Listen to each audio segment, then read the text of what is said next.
Folks, hello and welcome to Tavern Chat. I'm your host, Eric Tenkar, your bartender in the OSR, your main proprietor at the Tenkar's Tavern blog, and we are looking at. Let me scroll this, just it doesn't pick it up, I guess. This is the Gygax Memorial Fund. Here, I'll go to the home real quick so you can see the Gygax Memorial Fund. So, we have, under that, we have documents. And the fund is currently being run by Paul Stormberg. Uh, for those who don't know the history, there's a history of this, of me investigating where the money was going and the accounting of it, and my communications with Gil Gygax at the time. And in any case, I was happy to see Paul get involved. I figured things were going to move forward and there would be accountability. And Paul was good because he was actually posting the summary of the tax filings on the actual gygaxmemorialfund.org website. You can go and check this out yourself. You can actually click and you can pull up the tax forms. This one is from 2019. You can see how monies went in, monies went out, all the details. I don't really care too much about the form itself. My interest is usually going down and checking out the supplemental O, because the supplemental O is the one that gives you a breakdown. And in this case, beginning of the year inventories were $588 worth of material in 2019. And at the end of the year, those 588 expenses were $10 filing fee. I mean, this is what your Schedule O gives you. Okay. So that was back in 2019, 2020, 2021. And I didn't see 2022 or 2023 come up. And you know, things lag behind. You expect that there, a lot of times organizations and even people file extensions. They don't file their taxes on time. That I I wasn't getting concerned. But then when we were doing a live stream last week and the Gygax Memorial Fund came up, I did a quick search because you can go to a site called ProPublica. It's a great site if you want to check out nonprofits. This is the Gygax Memorial Fund, and it's been tax exempt since April 2011. It gives you their electronic filing number. Uh, Now, shows you revenue in 2012. They took in 123. In 2013, it took in 94. And then after that, they essentially took in very little, if anything, until 2023, where they took in 4.56 thousand. So $4,560. Then you can look at expenses. Well, there's a big jump in expenses, by the way, in 2022. Interestingly enough, that's not a year that was updated on the Memorial Fund website. And there's another huge expense the next year in 2023. So they filed those taxes, those forms are in, but the website was never adjusted for it. Okay, so let's go with total assets. So the height of the fund, there were $222,000 in total assets. And you can look as I go through this, every year it just bled down a little bit, bled down a little bit, bled down a little bit, and then it shat the bed in 2023. But we never had any sharing of what they spent the money on. We'll dig into the Schedule O's in a little bit. Net assets in 2023 were only $11,000. However, total liabilities, there were never any liabilities until 2023. The liabilities in 2023 are over $21,000, but the assets are less than 11. So that's nearly, we'll just say it's over $9,000 in the red. If something that was $222,000 in the black back in 2013. Remember, we don't have the memorial. We don't have an update on when the memorial is coming because the website hasn't been updated, right? So let's go actually back to the Gygax Memorial Fund website, and we'll catch news. All right, so there's news from last April. Gygax Memorial Site Plan for location in Library Park approved. Okay, that's great to know. Memorial location advanced. So, okay. So, what? This money was spent. There's no talk about the money being spent. There's exhibits. There's interesting news, but yeah, no. I mean, there was that bench, but that bench was earlier. So, all right, let's go back to ProPublica. Let's go see, like 2021 expenses and net income balanced out. Net assets nearly 194. 2022, the first year not updated on the Gygax Memorial Fund site. Expenses of $170,729. They took in $103, by the way. They took in put that in your hat. They took in $103. So,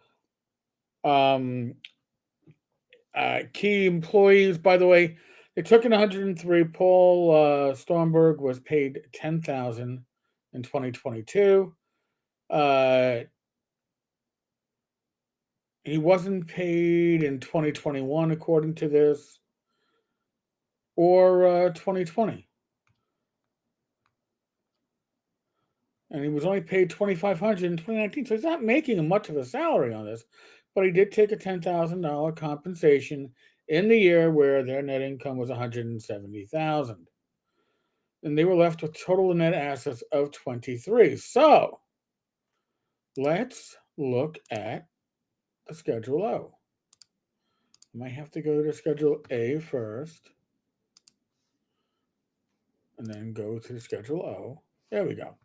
Let's look at the Schedule O. So now you can look at the Schedule O. Expenses. Web service, $447. Filing fees, $89. Bank service charges, $33. Why there's any bank service charges, I don't know. You had, I don't know, over $200,000 in this bank at some point. They should have been paying interest. But, all right, $33 and bank service charges. Memorial project payment, $150,000. But there's no update on the site. Oh, 2022. Maybe that was the year of the bench. Maybe the bench is the memorial we're getting. We don't know because it isn't detailed.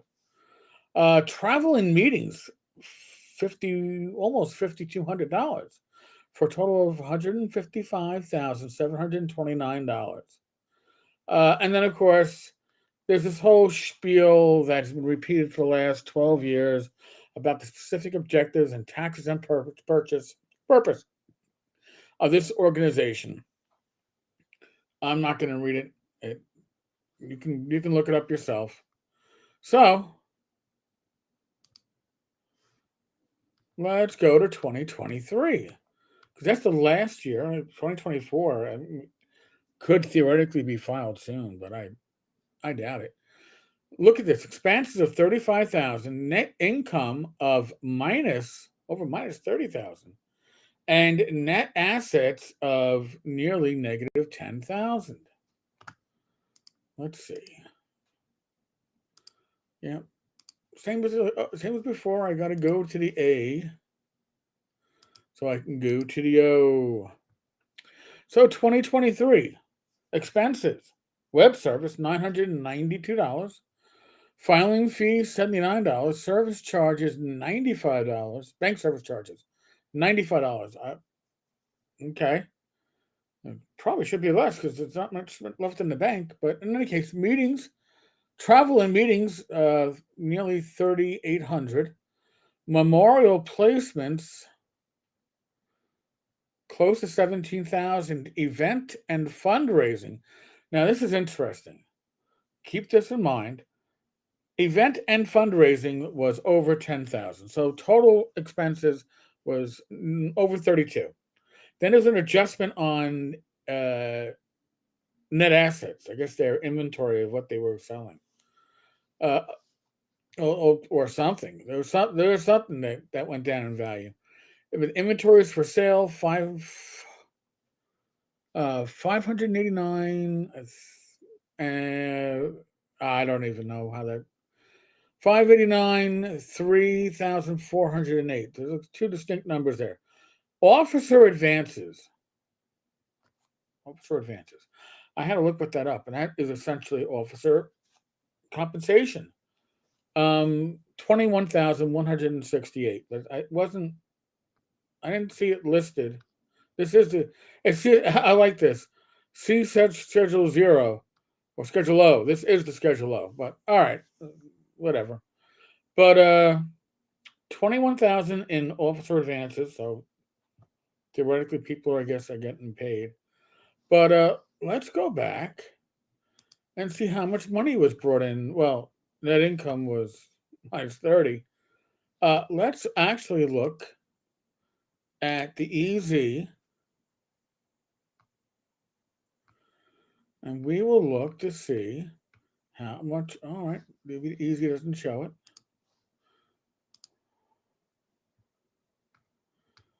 Let's look at the full filing. Okay. So here is where you can see what the donations were for the last, 5 years rolling. 2019, they took in $101. 2020, they took in $20. 2021, they took in $110. 2022, $103. 2023, they took in $4,558, but they spent $10,000 to raise $4,500. That doesn't seem like quite a great investment. I don't know. You tell me. So now I'm going to save the sponsors and donors for another video,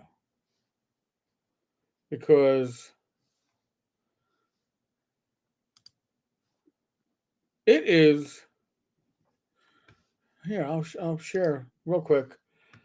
There are levels of support, and each level of support gives you different benefits. And if you want to be a high pound in the Gygax, it's only $150,000. Yeah. So, we can see. Hey, look at that, Witches of the Coast. You can see what a Gen Con donated 6,500. I don't know when they did that. I don't know if there are times when they Elmendorf Family Fund. So we're going to go over this because there are benefits to all this, but that's for another video, folks. Tell me what you think. Are we going to get a memorial? Are we going to get an updated website? I mean, it's hard to give money to something. I'm just stating this from my personal perspective. It's hard to donate to something when the transparency over the last couple of years has been lagging. but maybe just haven't had time to update with their current tax figures. I don't know. I'd like to see it. So, folks, on that note, if you're watching this on Sunday, February 23rd, inappropriate characters re-rolled at 8 p.m. Eastern, so probably shortly after this video goes live, will be on Rumble, not on YouTube. It'll be on Rumble. You can look up inappropriate characters, and it should show up in the feed. All right, folks. As always, be safe, be well. God bless. Roll those dice, roll them well, and I will catch you all later tonight. Be good.